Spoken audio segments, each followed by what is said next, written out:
Shopify is the global commerce platform that helps you sell at every stage of your business. Shopify is there to help you grow. Shopify helps you sell everywhere, from their all-in-one e-commerce platform to their in-person POS system. Shopify's got you covered. Shopify helps you turn browsers into buyers with the internet's best converting checkout, 36% better on average compared to other leading commerce platforms, and sell more with less effort thanks to Shopify Magic, your AI-powered all-star. What I love about Shopify is how no matter how big you want to grow, Shopify gives you everything you need to take control and take your business to the next level. Shopify powers 10% of all e-commerce in the U.S., and Shopify is the global force behind Allbirds, Rothy's, and Brooklinen, and millions of other entrepreneurs of every size across 175 countries. Plus, Shopify's award-winning help is there to support your success every step of the way. Because businesses that grow with Shopify. Sign up for a $1 per month trial period at shopify.com/Westwood1, all lowercase. Go to shopify.com/Westwood1 now to grow your business, no matter what stage you're in. Shopify.com/Westwood1.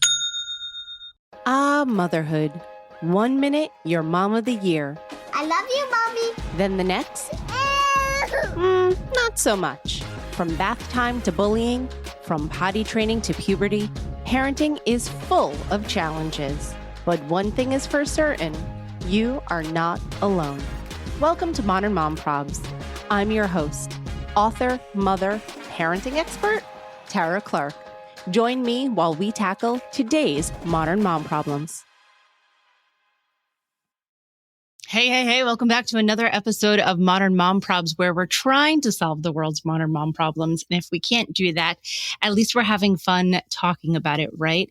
If you like what I'm doing here on the show, please be sure to subscribe and leave a review, maybe a rating. You have no idea how much it means to me. And if you have any suggestions for the show, feel free to hit me up on Instagram. You could DM me. I check all of my DMs. So I would love to hear from you. Today's Modern Mom Problem, we're talking about practical solutions to lighten the load. I'm so glad we're talking about this because we speak about the invisible domestic labor often, but this time we're talking about real practical solutions we could use to try to overcome it. I am joined by Kelly Hubbell. Kelly is a mom of 3 and founder of Sage Haus, a platform helping busy parents reclaim their time and energy by outsourcing the mental load and creating home systems for a more equitable division of labor. Her goal is to help every mom, any mom on a budget, get the support that they deserve so that they could be more present in everything they do, whether it's spending time with their families, growing their business, just doing the things that they love. Kelly, I'm so excited to be cracking this open and talking about it. Kelly Hubbell, welcome to the show. Thank you for having me. Stoked to be here. I am stoked for you to be here. So you're the creator of Sage Haus, which helps busy moms who normally think they have to do it all. You help them take things off their plate. Tell us a little bit about yourself. Yeah. Yep. Just another busy, overwhelmed mom here. Hi. Kind of kidding, but kind of not. I am a mom of 3.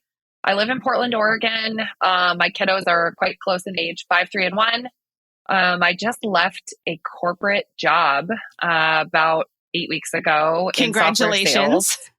Thank you. And now I am on a mission and fully dedicated to helping moms reclaim their time by outsourcing and creating better systems for the division of labor in their home. And so really, I am here to tell moms, help moms, show moms that it's more attainable, approachable, and affordable than they might think to build their village. Yes. I think building a village is something we speak about a lot about. It takes a village. It takes a village, right? I mean, I speak about that all the time on the podcast, on social. But I think the nuance on what you're saying there is building that village, because sometimes, many times, you need to build a village and pay for that village. And that's something that I feel like is a relatively new concept, because I feel like maybe in previous generations, you were relying on your family, neighbors, friends, and it was sort of a free exchange of services, time, all of that. And now in 2024, there's more of a monetary exchange. Am I right on Yes. that? Yeah. You are on point, because the statistics are 70% of young families, like, millennials, Gen Zers, live an hour or more away from their immediate family. And so for those of us who went into parenthood thinking, oh, I'll call my parents or my sister and they can help me, that's just not the case. And so, but we still need those support systems. Like, it is imperative we have support systems around us. And so I think we're now just coming around to this idea that we don't have to do it all. Like, by the way, it's not healthy. It's not good for us mentally and physically to do it all. And now we're thinking, oh gosh, I could use help with X, Y, and Z. Maybe there's someone who might be a great fit to help my family, who I could pay a fantastic living wage and wants a part-time job and could be there to support my family during this, tumultuous season of life that, many of us are in when we have young kids or teenagers, or, all ages, have their own, as challenges as associated with them. Yeah, definitely. It's interesting that you said about the statistic about the distance of grandparents to where you're living. When I was a kid, I was at my grandparents' house all the time, and they were only like 15 minutes away from my mom, and like me and my mom. And my mom now lives an hour from us, and same thing with my in-laws. So it's really interesting that you're saying that, because not that I'm making it about me, but I could see that resonates in my own life, is that yes, we are an hour away. So they can't necessarily just drop everything to just say, yes, I'll be over in 15 minutes to watch the baby. Yeah. And I think a lot of women that I speak to are also, we're having families later in life. And as a result of that, our parents are older. We're in that sandwich generation now where our parents might not be as capable as they, or available, or, physically capable enough to like help us as they even want to be, or we want them to be. And I also think there's this concept of like, you get what you pay for sometimes. Like, I talk to friends who are like, yeah, my mom and dad watched the kids, but we got home, no one was in bed. They were on an ice cream high, sugar high. And like, what the heck? And whether, the flip side of that is like, you hire a babysitter and you're like, babysitter, here's the plan. Here's the list. And they like, your kids are in bed. They had a wholesome dinner. Like and you get home from whatever date night or whatever it is. And you get what you pay for. You know what I mean? Yeah. That's actually funny. I never thought about that, but it's true. I want to talk about, you mentioned hiring babysitters. And so when do you think it's necessary to hire out for those types of services? I wish I had done that a lot sooner. I think we're also in a sort of interesting time and decade, because many of us who have young children now, or, had them during COVID times. And like, I've talked to several moms in the last couple of weeks, even, who are hiring a babysitter for the first time, and they have like 5, 6, 7-year-olds. And they haven't been on an overnight with their partner in 5 or 6 years. Like, they don't have a standing date night, and they're just now realizing that, gosh, that would be really good for me. That would be really good for my marriage or my partnership, or just me in general, to, have some time and space away to dive into whatever I want to do. So I would say, like, I think the moment that partners decide that they want to start a family, it's time to like treat that almost like a startup, like a founding partnership. Like, you are now like founders together of a family, and like, things need to change. So like, it's time to, create home systems and operations, which include hiring more help. Like, it's time to get cleaners. Like, you no longer live in 1,000 square foot apartment. Like, you've got kids, you've got laundry, you got a lot more going on, and like, you just need more help. So it's time to think about, how do you maximize your time to spend together as a family, by delegating and by hiring. Like, maybe it's a babysitter so that you can go on a date night. Maybe it's a house manager. That's one role that I think is like kind of up and coming. But house manager to me is a family assistant, someone who can like step in and is an extra pair of hands to help you do whatever it needs to be done in your home, like unloading dishwashers, laundry, running errands. So I think, like, to answer your question, like right when you decide, you know, we're going to do this thing, we're going to start a family, we're both going to maybe keep our jobs and work and maybe not, like you're going to be raising kids full time. You can't be expected to also meal prep and get the laundry, like you do it all. Like let's just not do the supermom thing anymore. Yes. You know? Yeah. I want to talk about the supermom narrative. Can we chat about that for a second? Please. How do you think we got here? Where do you think that came from?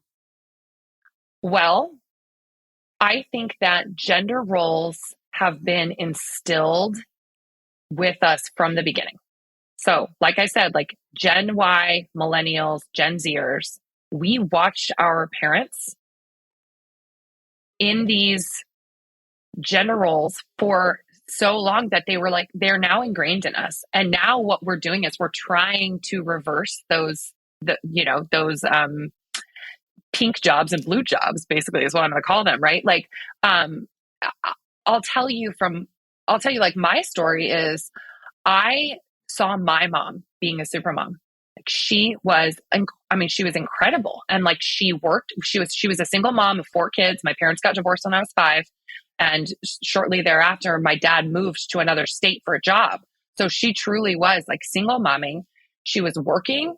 She was, president of the PTA, running 4 kids around to activities. Like she was amazing. But now that I have more perspective as a mom, I'm looking back and I'm also understanding now, like my mom started to get really intense autoimmune health issues into her 40s and 50s. And like, so unfortunately, my mom passed away when I was in my 20s. And like, I now look back and think, gosh, she did it all and she was a super mom, but like it had some really serious long-term implications and tolls on her and on her health. And like, she was amazing. But now I look, I caught myself in motherhood, like being her. And then I thought, wait, there are a lot of things I want to be, but there are a lot of things that I don't want for me. And I want to be here for my kids long term. So like, how do I take care of myself? Yes. All of those are valid questions. I'm so sorry about your mother though, Kelly. I mean, thank you. I miss her every day, but again, like such good learnings, I think, as I'm a mother now, like such good learnings from your own mom. And like such good memories to hold on to, that she was always there for you and your siblings. Mm-hmm. My mother was also, so my parents were also divorced when I was 2 and I grew up with a single mom, but it was just she and I, and she was such a hard worker, but she, it's funny. I wouldn't necessarily have called her a super mom in the same way. And I'll tell you why. She was an extraordinarily hard worker to the point where she was working like 120 hours a week, every week for like 20 years because she was in the restaurant business. And so that's sort of what the restaurant business demanded of her. But domestically, I picked up from a very young age, almost like all of the domestic tasks at home. Are you the oldest? I'm an only child. Yeah, you're an old. Yep. I'm an only child. So she even actually just yesterday we were chatting on the phone and she was joking about, she like, you were the best roommate I ever had, which is funny because I was the only roommate she's ever had, except for her cat, who was passed on. God bless little Johnny. But she was like, you're the best roommate. She was like, you were so organized. You always kept me so organized. And it's true. And because what she lacked in sort of executive functioning, that was just not her strong suit, and any of the domestic tasks like I picked up on. So she and I had sort of like a traditional relationship in as much as like she went out and worked and she didn't think about home stuff as much. And I, although I was a child, did all of the domestic labor, home kind of stuff. So it's interesting to grow up thinking about that. But she was an extraordinarily hard worker. It's just so props to all of the single moms out there who are holding it down and who are just making it happen. So thank you to all of them. But having said that, everyone needs a system. right? I want to talk about Mhm. like, how can we make things easier and not necessarily having to rely on eldest daughters or, only daughters. Mhm. Mhm. Yeah, I think systems, going back to setting up this foundation for your family, I think it's not about making lists, okay? Like, it's not about making lists. It's about creating systems that you can rely on and that you can collaborate on so that you can, you know, run a smooth, thriving household to me. So I think we're really good about this in the business world, right? Like we have our job and we have systems. You have systems, Tara, when you say we're going to do a podcast together, you send your forms, you send your intakes, you've got systems, you've got operations. Okay. What if we applied those same principles to like feeding the family, having what is our plan for the week? What are the standing things we need in our home to feed the family?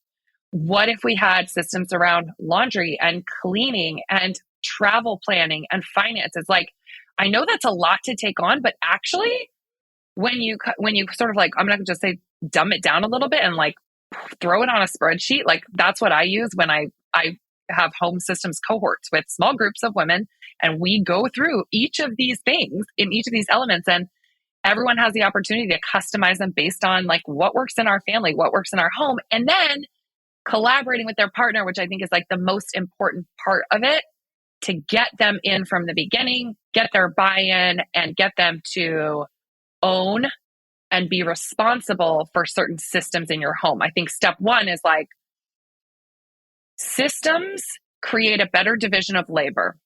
And then once you have those systems in place and you think, oh, it's time for us to take something off both of our plates, and we could hire someone for 5 hours a week or 10 hours a week to help us do these things. You've got systems that you can literally just hand to someone. This is how we do things in our home, and delegate it to them. And then they take it over because they know exactly what you want.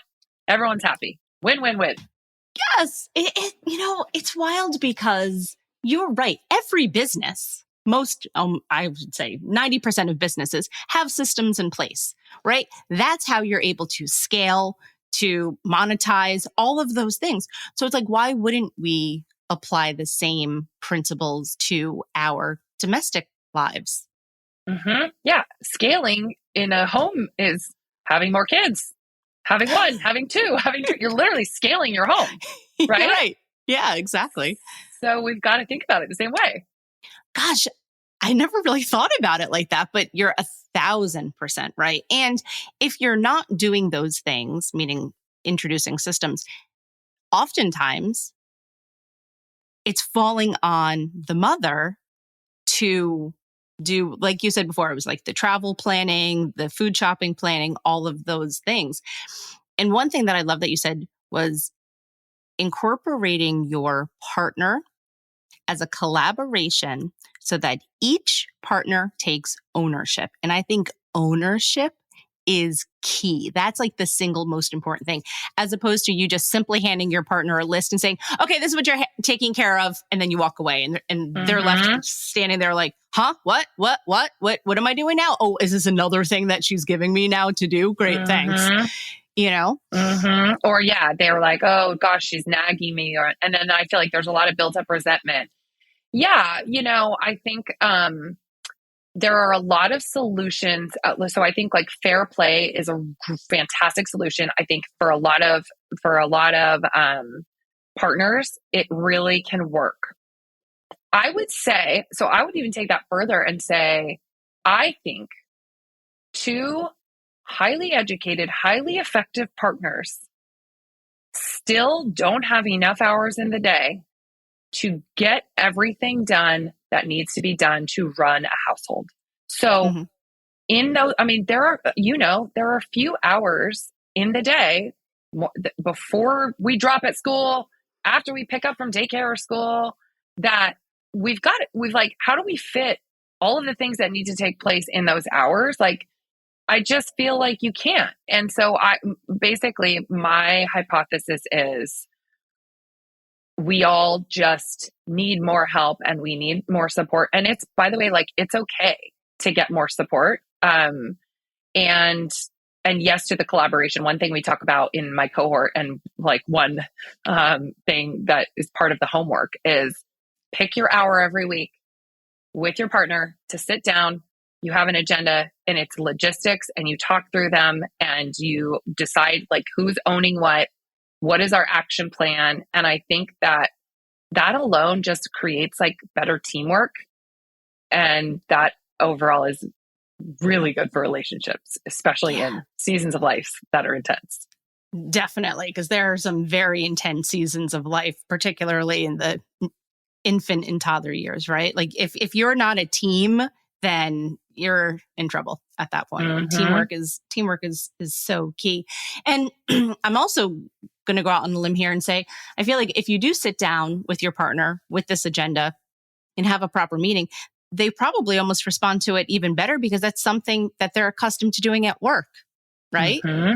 So they're like, oh, well, I do this at work. I do this with my family. We're going to run it like an entity, like the entity that it is. Yeah. And I love that. I wanted to talk more about, you mentioned the house manager. Talk more about a house. Walk me through what a house manager does. Yes, I will. I thought that I like kind of created this role, and then I realized that like this is actually a thing in different places.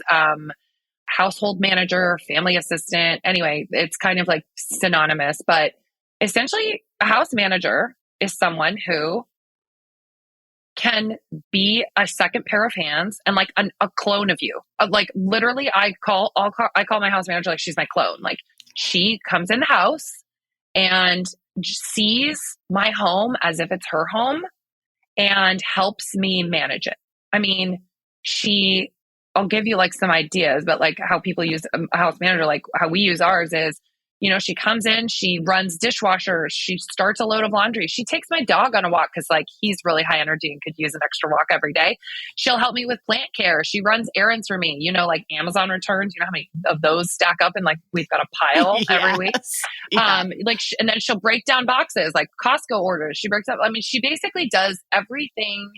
And I'm like, hey, I need help with this. Like she'll buy birthday gifts for the 4-year-old birthday party that we need for the weekend. She'll wrap the gift. I mean, she just takes things off my plate, and she's amazing. And we use her, and a lot of like Sage Haus clients use their house managers for childcare too. So, or meal preparation, which is also a really big one that you can sort of like combine in. Our house manager watches our kids every Friday night from 6 to 9 so we can go on a date. I love that. And that's critical.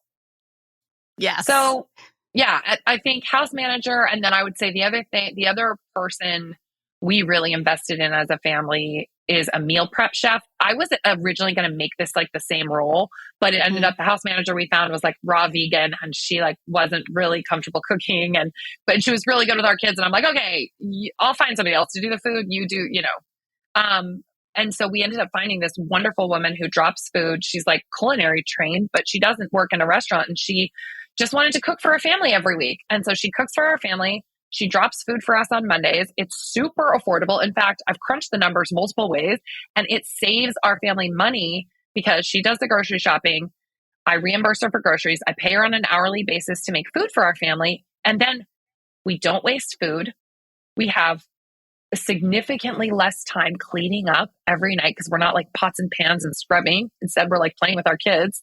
And so the time, the groceries, I mean, it saves us money. We don't eat out. We eat in Monday through Thursday because like everyone gets home at 5 and they're cranky and they're hungry and we got to get it heated up, but it's like faster than making food. So anyway, those are like, that's like our village. And I can't recommend it more. I feel like it's made such a positive impact on my family's life. And that's like what I'm trying to help moms like think out of the box. Like, oh, maybe I could probably use somebody like that.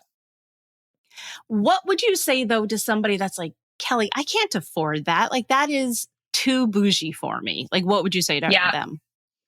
I think the first thing I would say is absolutely validate that certainly it's a privilege to have help in your home. I think, just let's call it what it is.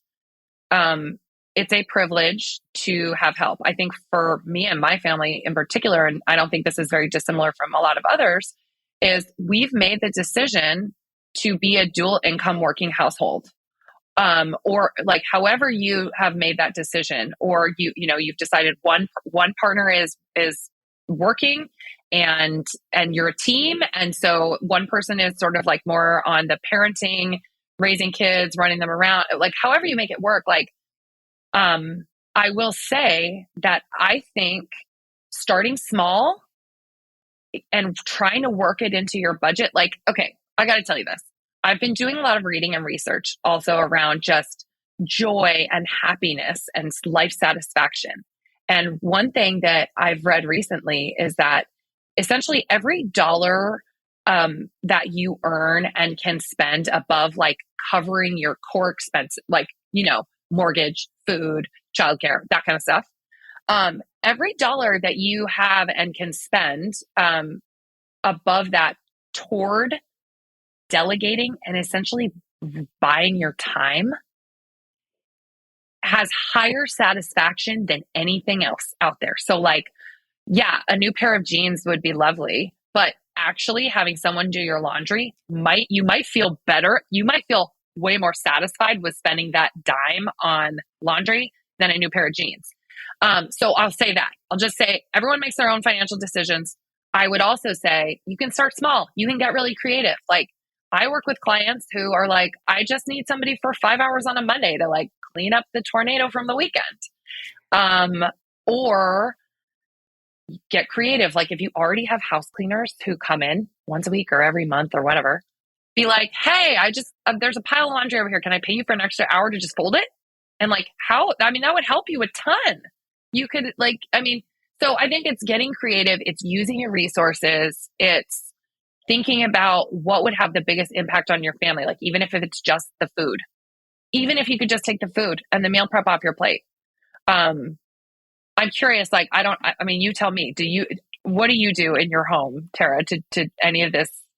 Yeah, no. So I can think of, I have two stories. Okay. One is I do have a housekeeper that comes twice a month. So she comes like every 2 weeks, and she's amazing. I've had her for years, and she's like a good friend of mine now. So just like how you said about your house manager, Anna is wonderful, and they become your family amazing. Because they help you run. Yeah. Yeah, they do. Actually, I could thank her for these headphones that I'm wearing right now because she gave them to me for my birthday. She's the best. And so, yes. So Anna is like a part of our family. And when my son was an infant, I signed him up and he attended daycare because for two reasons. One, I thought that I was going to go back to work full time. And when you sign up for daycare, especially in New York City, you have to do it like way in advance. Oh yeah. And so he was signed up for daycare before he was even born. And so although I decided not to go back full time, I did like a short stint of a part-time thing and it just didn't work out, whatever. So long story short, too late. He went to daycare for a little while, and that allowed me to free up my time to have lunch with my friends sometimes, clean the house, do laundry, lots of laundry, so much laundry when you have a small infant. And the daycare really afforded me that. So when you were saying about doing those things that, give you a little bit of time, give you a little bit of joy, his stint at daycare really helped me so much during that time. I didn't choose to get a one-on-one babysitter or a one-on-one nanny because I wanted him to sort of have I know it sounds silly, but have the camaraderie of other babies and other children together. Yeah. And so that's why he did his stint at daycare, although I wasn't working full-time at that point. So and it probably built up his immunity because he always was sick, but it's all right. It gave him a strong immune system. Of course it did. Yeah, absolutely. I think you bring up a good point, which is our sense of self and our identity that changes drastically when we become moms, right? I mean, this isn't new news to anybody. It's like, how do we continue to pursue our own self and passions and career goals and do things for ourselves, stay connected with our friends. Like whatever is important for you, like we've all got different priorities and what's important to us, and like, great. I think the point is that you're making is a good one, which is like, however you are offloading to get yourself time to maintain identity and sense of self. And I think that is so, so important. And so that's exactly what reclaiming your time can look so different for different people. But I think it's really important regardless of how you choose to spend it, you know? Yeah. No, I definitely, I agree. That was so important to me at the time. Like I said, my initial thought was I was going to go back into an office 9 to 5, and that just didn't happen. But I was reluctant to cancel the daycare altogether because I was like, well, it's kind of nice having time to myself. It's kind of nice having lunch with friends from time to time. It was great to do laundry uninterrupted. And the daycare was directly across the street from our building. So I could literally lean like on the window and look down into the well, maybe not quite into the daycare, but look down at the daycare from across the street. And so I remember so many days where I was like, I don't want to bring him today. And the baby and I would just like snuggle on the couch. If it was like cold or rainy or wintry or something like that, I was like, we're just going to stay home and hang out. And so I, again, do admit that is, and I acknowledge that was a privilege that I had at the time, but it definitely helped my mental health, and it helped me be a better mother, which I was a new mother at that time. I did not have a village. I did not have any family come and help me when the baby was born. And so, as you mentioned, sometimes you have to pay for it. And that's how we did it in the beginning. Yeah. Yeah. And I think that's fine. That worked for you. And like, it's good to hear that you can even look back on that now and say like, this was what was right for my family. We made the right decision. So that's good. I love that. Yeah, it's important. And again, all of this is, you have to do what's right for your family in your specific situation. But I love the concept of this house manager. Where do you even find somebody to do that? Yeah, good question. I mean, that is the entire reason that Sage Haus exists, is because once I implemented like a house manager, I was getting calls from mom friends, like friends of friends in my network. And they're like, Kelly, where do you find this person? How did you find them? What do they do for you? Like, so anyway, literally the entire reason Sage Haus exists is because of that question. So I've essentially coined a method. I call it the Sage Haus method of recruiting and hiring someone in your home. It's actually a really similar process for someone like a house manager, family assistant, meal prep chef. But basically, it's like 5 steps. And the first is figure out what your budget is, right? Like you can't really do much until you know what your budget is. So I'd say figure out your budget. And then the next one is create the job and the roles and responsibilities. And so that plays really well with like the home systems that we were talking about, and like putting together the operations of your home and figuring out like, okay, here's how we run our home. What are the 5 things we want to take off our plate? And then it's like posting your job and like going out in the world and finding somebody. So to your question, like, where do you find this person? There are a lot of great places. There are websites, like probably most people are familiar with like care.com, Nanny Lane, Sitter City. I like a lot of those because they have the option to do like background checks on people. I have also been really successful myself and for clients using Craigslist. There are still like really amazing candidates who are looking for employment on Craigslist. And then I take it on myself to do like the more in-depth background checks and reference checks. And then I think here's the part that is like crucial that people forget. I think it's not just about hiring somebody. You're like, oh yeah, this person's great. Let me just like give them a key to the house.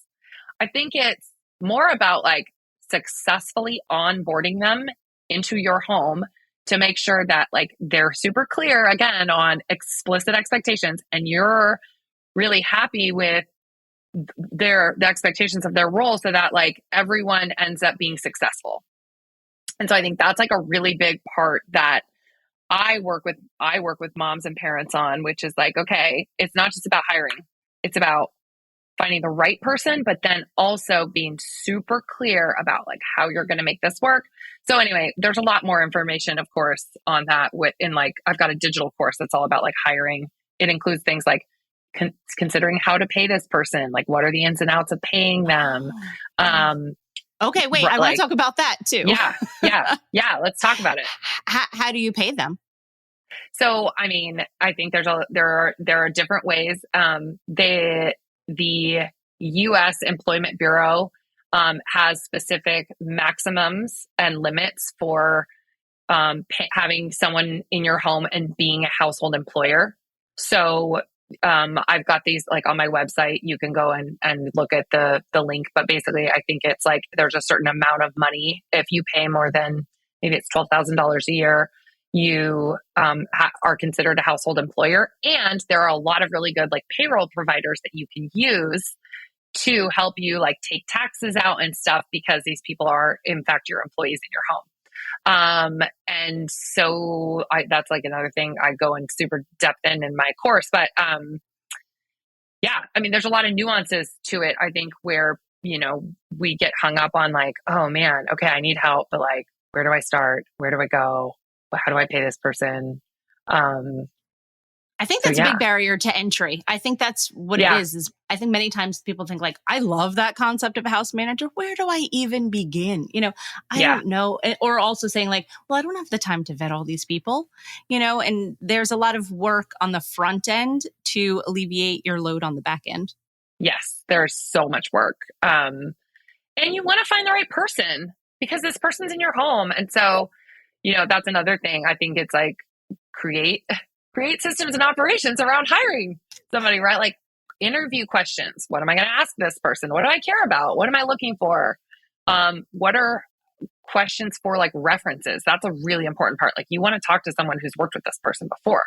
So you want to call their references. You want to ask the right questions. And yeah. And then I even have like, I think it's important to set up an employment agreement, which is just formalizing your relationship and basically saying like, here are the expectations. Like we have, for example, like a social media policy. So it's like, you know, we don't want our kids on someone else's social media. So like, you know, things like that, or like, here's our like house rules. If you're house sitting for us, like we don't want that, you know, kind of thing. So I think having an employment agreement is also really important. And that's something that I offer. I hired attorneys to create it so that I could give it to other people so that they can have it and use it. And we appreciate that. Yeah. I mean, again, I cat's out of the bag. I'm like, can we get this out in the world? This is a thing. We need more help. No, we do. And I don't think that people often think that hiring is on the table. You know, I think oftentimes these conversations, because trust me, I have the conversation about invisible labor a lot. And many times it's just delegate to your partner, delegate to your family, delegate to your friends, you know, and we're not having the conversation enough about building that village, sometimes paying for that village. And that's why I'm glad that you're here today talking about Kelly, because you're right. We got to get the word out. Yeah. And I think I think we are at a cultural, we are having a moment where moms are deciding they don't want to be super moms and they don't want to do it all. And they are coming around to the idea that, hey, I need more help and support. And by the way, like, it's okay if my husband isn't like this perfect, you know, 50-50 division of labor help. Like, you know, like, I think just like being really realistic about solutions is important, and just accepting that, hey, this might work for my family, and like different solutions work for different people. And so I think you're right. Like when I was looking for solutions, I couldn't really find much about someone saying like, you should outsource this. And in fact, it's not as taboo as you might think. And that's sort of like why I think there's a room for Sage Haus to sort of like, you know, like just spread this message. Yeah. No, 1,000%. I agree. It's funny that you mentioned about the husbands and wanting to outsource, because my husband, he's a phenomenal partner. He does a lot of work around the house, and he's still the first person that would be like, "Oh, go pay for that." Like, don't do that. Like, Love he's that. a big outsource guy, because he knows that it's not worth, not even for my time. Yes, for my time, but mostly for his time. He's like, "Oh, that's not worth my time. I'm not going to do that. It's just, I'm simply not going to do that." Yeah. It's so funny though, the things that like we already are outsourcing outside of our home. It's like, who's changing their own oil these days? Right. Nobody's changing their own oil. So like, why is that so different from like getting the loads of laundry done? Do you know what I mean? Like, yeah, I totally why have we understand. decided that's okay? Or like, you know, I think the interesting statistic is 80% of dual income households have housekeepers or cleaners who come in. And that's like table stakes. We're like, oh yeah, you should get a cleaner. Or landscapers. Like, oh yeah, yes. Or, but then it's like, how come these other domestic sort of like duties aren't being treated the same way? It doesn't make any sense. You're right. It's true. I agree. I could think of things like landscapers, power washing. I feel like there's a lot of other things that you're very quick to outsource, but you're right. The laundry, not necessarily. Meal prep, not necessarily. Exactly. Interesting, Kelly. I feel like I'm sensing a pattern here with the things that people don't outsource versus the things that people do outsource. Yeah, I get it. All right, Kel, I'm going to ask you this. I ask everyone this question. What do you think is the biggest modern mom problem today? The biggest modern mom problem, I think, is along the lines of comparison culture, but I'm going to take that a step farther. And because this takes us full circle to super mom, but like, oh, she's such a super mom. She can do it all. How come, like, you know, you see the mom at pickup who's like got her shit together and you're like, wait, how can she do all that? But why can't I? So you're comparing. But I'm going to take that like farther, is like, we are too focused on the comparing and the problem, and like we're doom scrolling and we're like, oh no, yeah, oh gosh, I'm overwhelmed, I'm burnt out, but it's sort of like we're trapped in the problem, and that's okay. By the way, like, it's okay, because I'm just glad that we're finally here and we're like, hey, it's a problem. You know what I mean? Like, hey, yes. We've decided that actually the economic, like, there are economics and like, you know, numbers associated with how much value someone is providing for the invisible labor and the mental load. Like, great, I'm so glad we're here. This is the problem. But I think like the biggest thing that like the problem is that we're not focused on solutions. So like, I think like I said, there are solutions, but instead of like just being trapped in the overwhelm, let's find solutions, and let's like actively put systems in place in our home to overcome, and know that like it's not going to change overnight. Division of labor isn't going to change in the snap of your fingers, but like, we are changing things. We are now the role models for our kids. We are no longer perpetuating the gender roles. Like, we're making change. And so I think staying focused on like, how do we find solutions is like what I want to just level set on, you know? Yes, I agree. Because it's one thing to just sort of sit in our problems, in our modern mom problems. Yes. It's a whole nother thing to provide the solutions to fix it, to resolve it, to move on and thrive. Exactly. No, yeah, you said it very well. Like, sit in our modern mom problems. So good. We want to thrive. We don't want to have to sit in them. So yes. Kelly, tell everyone where we can find you online and where we can learn more about Sage Haus. Yeah. So I am mostly on Instagram. That's where I hang out, at my Sage Haus. House is spelled Haus. Like cool German way. House? Yeah, like cool German way. House. Like Lady Gaga. Yep. Yeah, like I'm a cool mom. And I'm also, you can go to my website, mysagehaus.com. There are a bunch of resources, free resources. You can find my digital course. You can sign up for that home systems cohort, all through my like Instagram links and website. And then I'm also on LinkedIn. If you're on LinkedIn, I know it's funny. I feel like people are either on Instagram or LinkedIn, or very few are on both, but I know a lot of working moms and like executives that I work with are also on LinkedIn. So yes. Kelly Hubbell, I'm on LinkedIn too. Yeah, there's a lot of ways amazing. We can work together, and I'm here to help. So like free stuff, digital course. If you want me to find you a house manager, I'll find you a house manager, like it's amazing. Whatever you need, I'm here to help. I love it. I love it. Everyone go follow Kelly and follow her at My Sage Haus. Thanks so much for being here today. Thanks for having me. This was so fun.